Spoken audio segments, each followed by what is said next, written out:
Hello everyone, good morning. Cute ভালোবাসা চ্যানেলের আরও নতুন একটি ভিডিওতে তোমাদের সবাইকে জানাই অনেক স্বাগত আর অনেক ভালোবাসা। এখন বাজে সকাল প্রায় 6টা কি 6:30। এখন থেকেই কিন্তু আমি আমার ভিডিওটা স্টার্ট করছি। দেখো, কয়েকদিন ধরেই তো প্রচণ্ড পরিমাণে বৃষ্টি হচ্ছে, তার জন্য কিন্তু একটা একটা করতে করতে ঘরে যতগুলো নাইটি ছিল সব কটা নাইটি কিন্তু নামানো হয়ে গেছে। আর দেখো, আলনাটার অবস্থা পুরো একদম অগোছালো হয়ে রয়েছে, কারণ জামা কাপড় তো শুকোচ্ছেই না ঠিক মতো। তো জামা কাপড় যদি না শুকোয় তাহলে আলনায় গুছাবো কী করে। আমরা তো অনেকক্ষণ আগেই ঘুম থেকে উঠে পড়েছি, কিন্তু পুচকে কিন্তু এখনও ঘুমিয়ে রয়েছে। আর তার জন্য ভাবলাম যে ও ঘুমোতে থাক, আর আমি এদিকে আমার কাজকর্মগুলো যেগুলো আছে সেগুলো সেরে নিই। বৃষ্টি পড়ুক আর যাই হোক না কেন, রাতে যদি পাখা না চলে তাহলে কিন্তু ঘুমটা ঠিক জমে না, তাই না? তো রাতে তো পাখা চলছিল, আর তার জন্য কিন্তু জামা কাপড় যা যা ভেজা ছিল সব পাখার নিচে দিয়ে রেখেছিলাম। আর সকালবেলা কিন্তু মোটামুটি সেগুলো সবই শুকিয়ে গেছে। তারপরেই কিন্তু আলনাটা আমি আগে পরিষ্কার করে গুছিয়ে নিলাম। আর এখন দেখো, ঘরটা ঝাড় দিয়ে নিয়েছি। ঘরটা ঝাড় দেওয়ার পরে কিন্তু ঘরটা একদম মুছেও নিচ্ছি। ঘরটা যতই শুকনো করে মুছছি না কেন, এত পরিমাণে বৃষ্টি হচ্ছে, যার জন্য ঘরটা কেমন যেন ড্যাম ড্যাম হয়েই রয়েছে।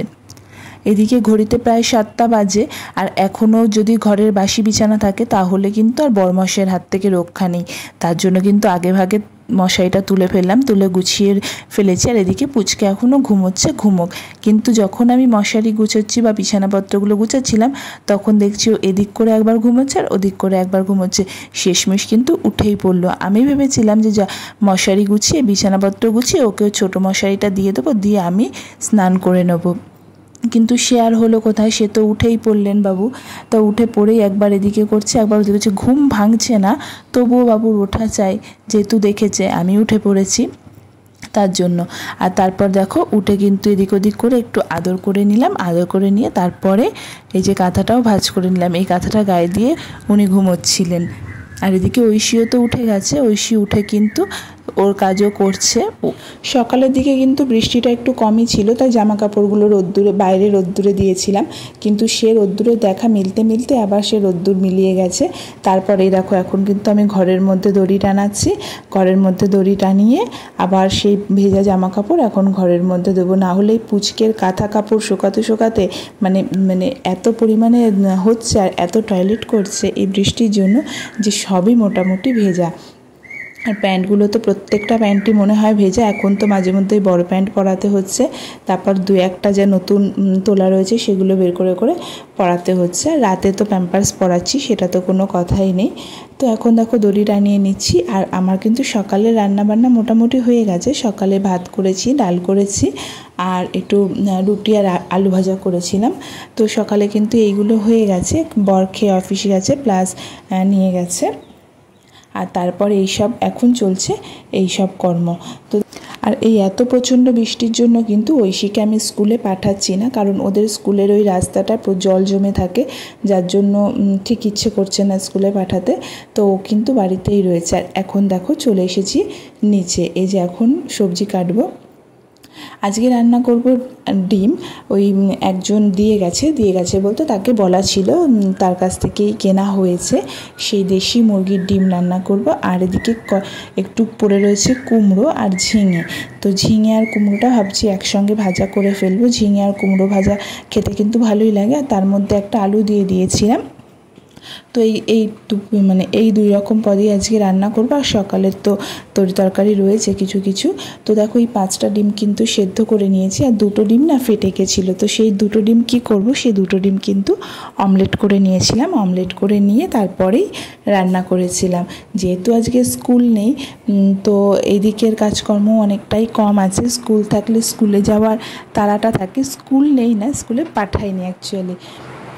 তো দেখো, এই 2টো ডিম কিন্তু আমি অমলেট করে নিয়েছি। আর এই যে ডিমগুলো না এত খারাপ, এক একটা ডিম ভালো ছিল আর এক একটা ডিম না কীরকম যেন খারাপ ছিল। সব ডিম তো একসঙ্গেই সেদ্ধ করেছি, কিন্তু 1-2টো ডিম যখনই ছোকলাটা ছাড়াচ্ছিলাম, তো পুরো ডিমের যে সাদা অংশটা হয় সেই অংশটাও পুরো দেখছি উঠে আসছিল।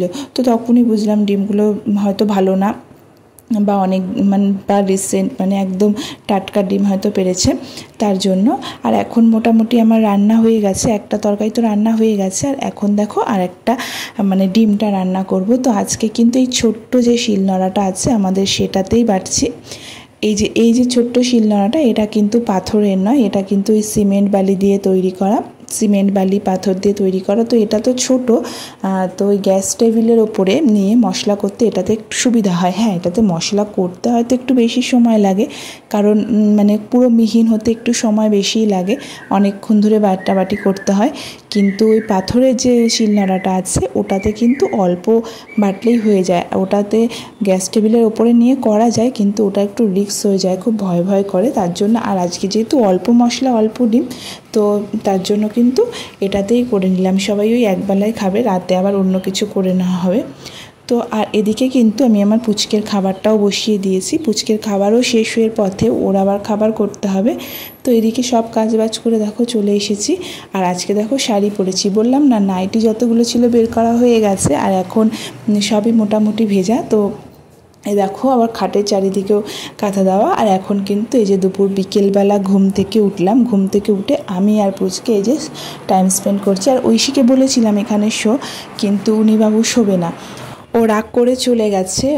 ও বলেছিল যে ওর বোনের পাশে শোবে, কিন্তু আমি ওকে ওর বোনের পাশে শুতে দিইনি। অ্যাকচুয়াল ব্যাপারটা কি, ও যখন ঘুমোয় ওর তো ঘুমোনোটা খুব একটা ভালো না, তো ও বোনের গায়ে হাতে পায়ে পা তুলে দেয়। এবার বাচ্চা মানুষ বলতে পারবে না ঠিকমতো, কথাও বলতে পারবে না, হাত পা সরাতেও পারবে না, ওর জন্য আমি ওকে শুতে দিইনি, তার জন্য কিন্তু রাগ করে চলে গেছিলো। আর তারপরেই কিন্তু আমরা উঠে গেছিলাম, উঠে আবার একটু পড়ালাম এই সেই করতে করতে, তারপর একদম রাতের খাওয়া দাওয়া করে দেখো এখন কিন্তু রাতের বিছানাটা করছি। পুচকে কিন্তু নিচে ঘুমিয়ে পড়েছে, তো আমি এখন বিছানাটা করে নেব, করে নিয়ে তারপরে একবারে পুচকেকে নিয়ে চলে আসব। তো বন্ধুরা, আজকের ভিডিওটা আমি এখানেই শেষ করছি। ভিডিওটা তোমাদের কেমন লাগলো অবশ্যই কিন্তু তোমরা জানিও, আর যদি ভালো লেগে থাকে লাইক শেয়ার আর কমেন্ট করো, আর আমার চ্যানেলটাকে সাবস্ক্রাইব করো।